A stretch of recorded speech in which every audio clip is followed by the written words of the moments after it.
সকলকে রাধে রাধে। রাখি স্টোর্সের তরফ থেকে এই সকলকে জানাই প্রণাম। সামনেই কার্তিক পুজো, আর এই কার্তিক পূজা উপলক্ষে কার্তিক পূজার যে সমস্ত সামগ্রী তা আপনারা পেয়ে যাবেন হোলসেল রেটে আমাদের কাছে। দেখুন সামনেই আমাদের দেখাচ্ছি, এটা হচ্ছে কার্তিকের খেলনা।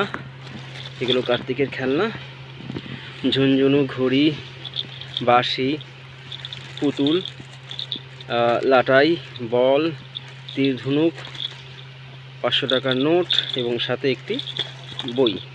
এই পুরো জিনিসটা একটা প্যাকেটের মধ্যে থাকবে। এরকম একটা প্যাকেজ আপনারা পেয়ে যাবেন। এগুলো পাইকারি রেটে আপনারা পেয়ে যাবেন।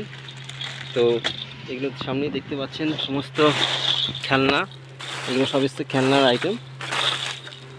এইগুলো আপনারা সবই পাবেন। এগুলোর মধ্যে দুটো কোয়ালিটি হবে, একটা হচ্ছে এটা চালু কোয়ালিটি আর একটা হবে একটু ভালো কোয়ালিটি। দুটোই দেখাচ্ছি। দেখুন সবই কার্তিকের খেলনা। পুতুলগুলো বিভিন্ন রকম কালারের। আপনারা যারা থোক কিনতে চাইছেন, পাইকারি কিনতে চাইছেন, তারা আমাদের সঙ্গে যোগাযোগ করতে পারেন। আর যারা বস্তা কিনতে চাইছেন, এরকম বস্তা হবে, এরকম বস্তা পাবেন। একটা বস্তার মধ্যে 200 পিস মাল থাকবে। যারা কোয়ান্টিটিতে মাল খুঁজছেন তারাও পাবেন।